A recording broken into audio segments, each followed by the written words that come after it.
Hello everyone, I'm making this video to discuss the idea of love and agency. So love is a big word, we all know what it means, but do we actually know what it means? So love is a word that is very ambiguous because it can be love for things, like love for money, love for stuff. People call it attachment as if something is wrong with that, but why? If something benefits you, then if it's good for you, why should you not keep it? Or will be love for another person. But even love can be different things, can be attraction, can be the desire to own and control, can be caring, or it can be the love for God, or it can be the love for an idea, for a story, for ourselves. I mean, it's a very messy word because it's very ambiguous. It means a lot of stuff.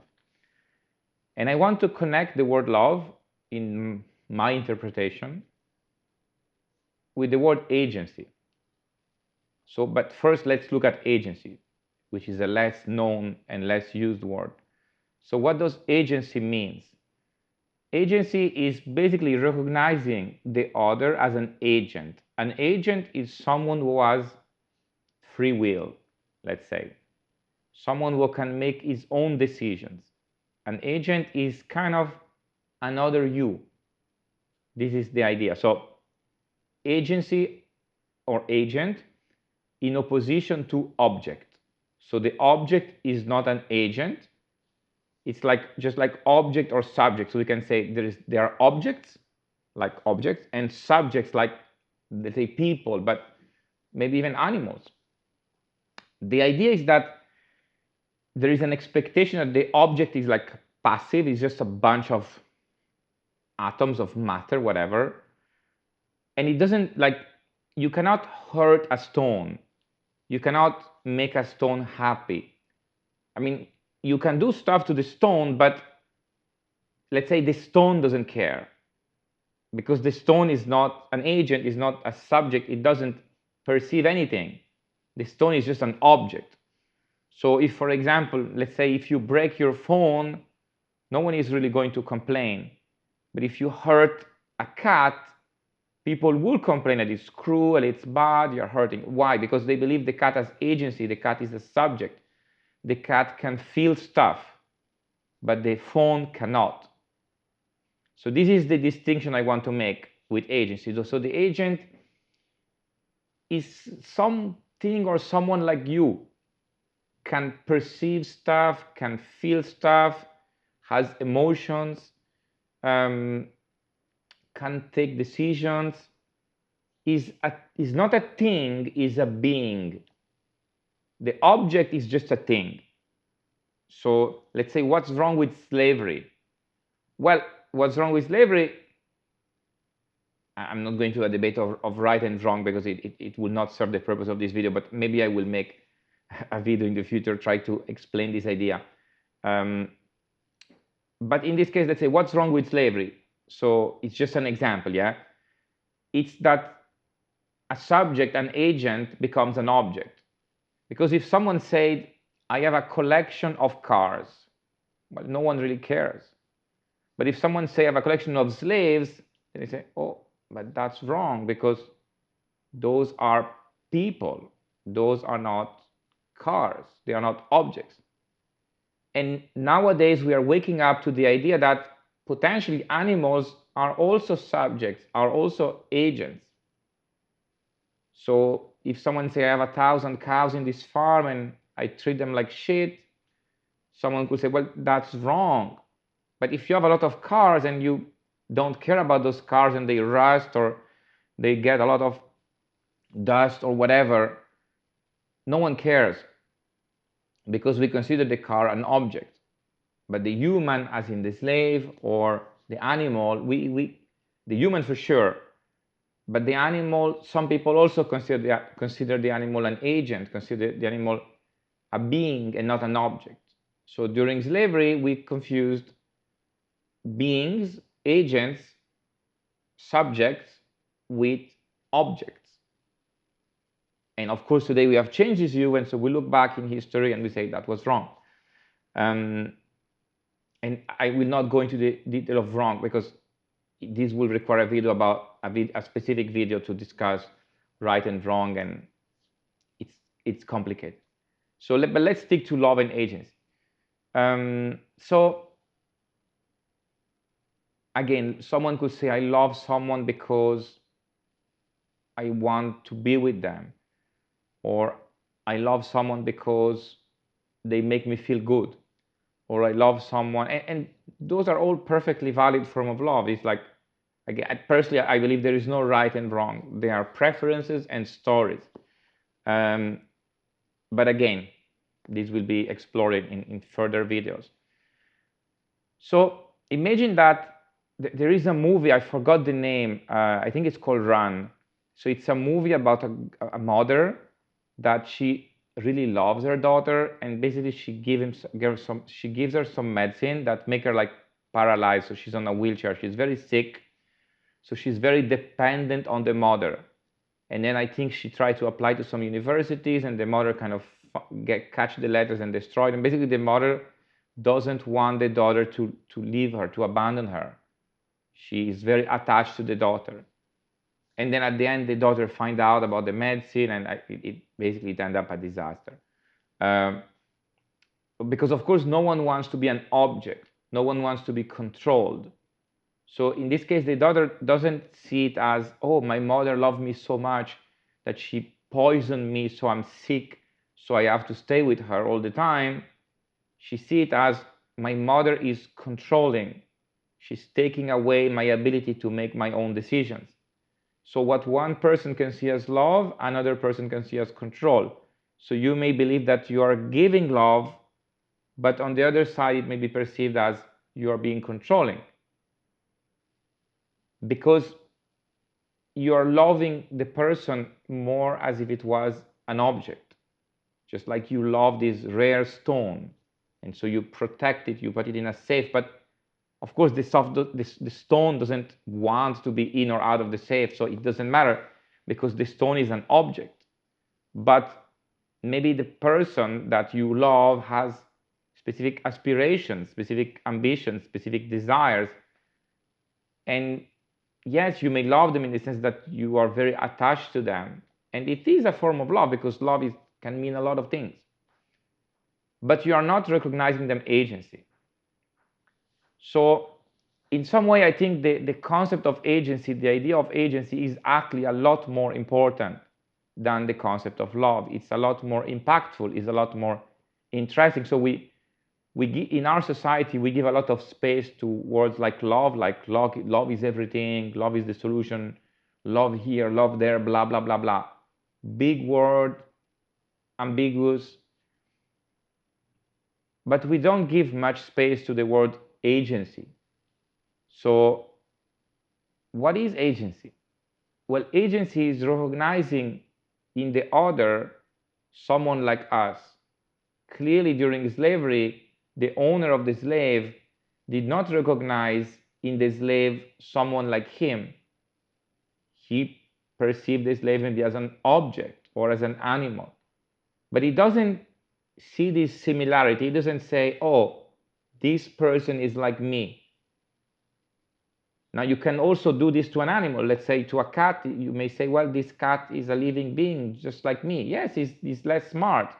It is a different species, but still that cat probably has feelings, probably has some ideas, some desires. I mean, the cat doesn't like to be in the cage, whereas the stone doesn't care to be in a box.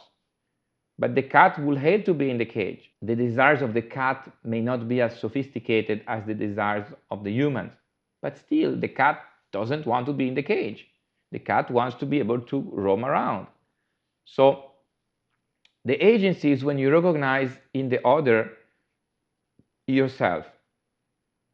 Not exactly yourself as a copy of yourself, but someone or something like you. You say the other is like me. He also has his own ideas. He also has his own desires. He also has his own aspiration. He's not my object. He's an agent like me. So the extreme attachment that leads to control, like in the movie that I mentioned, the movie Run, where the mother basically poison the girl with some medicine so that she's on a wheelchair and she needs the mother and she cannot leave, so the mother just wants to be with the daughter, but as if the daughter was a collectible, an object that the mother wants to keep. She doesn't really care for what's best for the daughter. And in the idea of agency, the point is it's not up to you to determine what's best for someone else.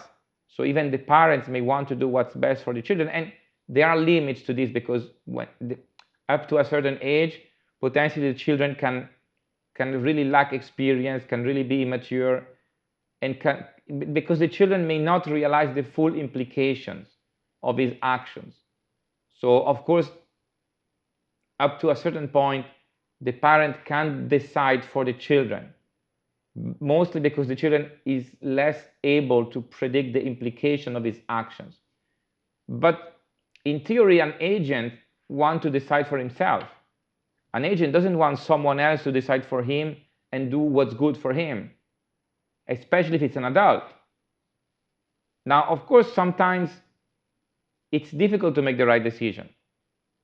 So, for example, in medicine, there is something called informed consensus. So basically, you need the consensus of the patient, but the patient has also to be informed about the risk. So you have to disclose the information. Basically, the idea is, like in sales, usually it's like you try to put pressure, you try to convince, and you hope the guy signs. So let's say you're a used car salesman and you just try to convince the guy that this is the best car ever, even if it's probably not.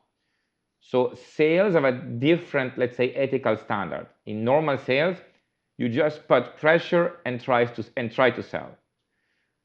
But then in medicine, for example, which has a higher standard of ethics, the point is not for the doctor to push and put as much pressure as possible on the patient to convince him to do the operation.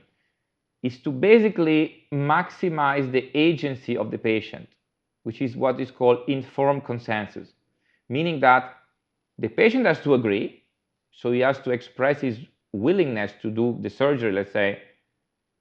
So to express consensus, he has to agree, but the duty of the doctor is to provide all the information required so that the patient can decide in the most free possible way. So to explain what the options are, what the risks are, the risk of doing the surgery, the risk of not doing the surgery, the possible side effects, etc. So to give as much information as possible so that the patient can take an informed decision, which basically means a decision with the maximum possible degree of agency. So the doctor is not allowed to hide information, to distort information, not to say certain things, or to put pressure in one direction or the other.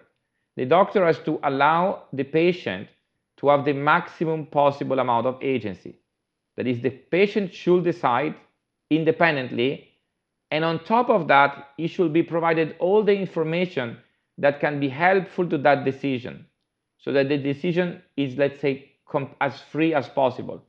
The idea is to give as much agency as possible to the patient. Whereas, let's say, the used car salesman is not going to try to give as much agency as possible to the patient, to the buyer. He's just going to consider the buyer not an agent, but like an object, something that he has to manipulate and convince and coerce, if he can, to buy the car. To say, this car is the best, if you don't buy it, you're going to regret, like your wife will divorce you if you don't have that car, or she will find someone else, blah, blah, blah, blah, blah. So the salesman doesn't recognize, that's why those salesmen are really annoying. The salesman doesn't recognize the customer as an agent, or just a little bit. He will mainly see the customer as like prey, someone he has to prey upon to earn his commission. But he doesn't really care about what's going to happen. Once he sold the car, that's it, next customer. So the salesman doesn't recognize agency. He just wants to, let's say, manipulate, or he wants to decide for the customer. If he could decide on behalf of the customer, that would be his dream. He will sign and say, bought. He will basically sell it. If he could decide on behalf of the customer, he will basically sell the car instantly, and he will say to the customer, buy, buy, buy, buy, buy, and the customer will buy. If he could sign on behalf of the customer, he will just sell and buy directly. He doesn't care about the outcome. He doesn't give any agency to the customer. He just wants to manipulate, to control the outcome as much as possible. But the doctor is going to recognize or to see agency in the patient. He wants to be sure the patient can take the best possible decision for the patient. So the salesman wants the customer to make the best possible decision for the salesman. If the salesman can overcharge and sell the worst possible car to the customer, he's happy. So the salesman wants to make the best possible decision for himself. The doctor ideally wants to make the best possible decision for the patient. That's what is informed consensus. Not only you want the consensus, but you want it to be as informed as possible so that the patient knows exactly what it's about. The patient has all the information needed to take the best possible decision. So you want to proactively increase the options, increase the freedom of decision of the patient by giving him all the information he may need to take his decision. So the doctor wants the best possible decision for the patient. The doctor recognizes agency in the patient. So it's a very important idea, this idea of agency. And I think it's probably a better word than love. In some way, I think love will look like more like providing as much agency as possible to the other person. So caring for the other as an agent, as someone that is like us, someone who wants to make his own decisions, and we may even want to help them to make the best decision for them through some kind of informed consensus, to guide them to make the best decision for them. But can there really be love without recognizing agency in the other? A pure attachment, control, etc. I mean, sure, one can still call it love because love is just so ambiguous as a word. But not recognizing agency in the other person is really just seeing them as an object to satisfy our needs. We don't actually care about the other. And caring is an interesting word because it's a word that you can only apply to agents. So you cannot really say, I care about that stone. You can say, I like that stone, I collect that stone, I'm attached to that stone is valuable. But you cannot say that you care about that stone because for the right price you sell it, for example. Or if you believe that inside that stone there is something more valuable, you break it in two and extract the thing that is more valuable. The stone is not an agent.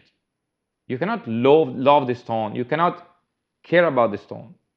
You can own the stone, you can control the stone, you can sell the stone, you can look at the stone, you can be attached to the stone, but clearly the stone has no agency. Whereas the person has agency, just like you. The other person is just like you, someone with agency. And so if you recognize his agency, I will say that's probably the greatest form of love. The greatest form of love is to recognize the other person's agency. And the lowest form of love is not, if it can be called love at all, is not recognizing the agency in the other person, seeing the other person as an object. You cannot really argue that you love your slave, assuming, in the old times where there was slavery, the owner doesn't really love the slave. He may treat the slave a little bit better than other people and whatever, but still, in his mind, the slave is an object, is not an agent. So he can be attached to the slave, he can like the slave, he can want to control the slave, he can be attached to the slave. But he doesn't give the slave agency. He doesn't see in the slave something like himself. He sees an object that he may like and protect and whatever, but still an object. He doesn't care about the slave. He doesn't care. I mean, maybe he cares that the slave is healthy so the slave can work for him, but he doesn't care for the slave as an agent. He cares for the slave as an object, let's say. So the greatest form of love is giving agency, is seeing in others people like us or something like us, to see the similarities between us and them. We have agency, they have agency. And by the way, again, this is just an example. I'm oversimplifying. We actually don't know if we have agency or not, and I made a specific video about this. But for the context of this video, let's assume we do have agency, because that's the best way to explain this concept. So the greatest form of love will be to give agency. And the lowest form of love, if we can call it love at all, will be to not recognize any agency to other people or some other people. To just see them as objects that we want to control, and we want to decide for them, we know what's best for them, and blah, blah, blah. But then we are not recognizing their agency. We are just trying to make them do what we want them to do. So we don't see them as agents. The highest form of love is to see other people as agents, to see them as something like us, someone like us, and to allow them, to enable them, to empower them to make the best possible choice for them. Not to make the choice we want, to make the best possible choice for them, and potentially, just like in informed consensus, to guide them, to give them more information so they can make an even better decision for them. That is agency. When the agent makes the best possible decision for himself. So the highest form of love will be allowing first of all, recognizing the other person as agent, and then empowering the other person to take the best possible decision for them. And the lowest form of love will be not recognizing the other person as an agent and trying to make all the decisions for them, usually to our benefit and not to their benefit. So my argument is that basically agency is actually, let's say, what love is. And the more the agency, the more the love. The less the agency, the less the love.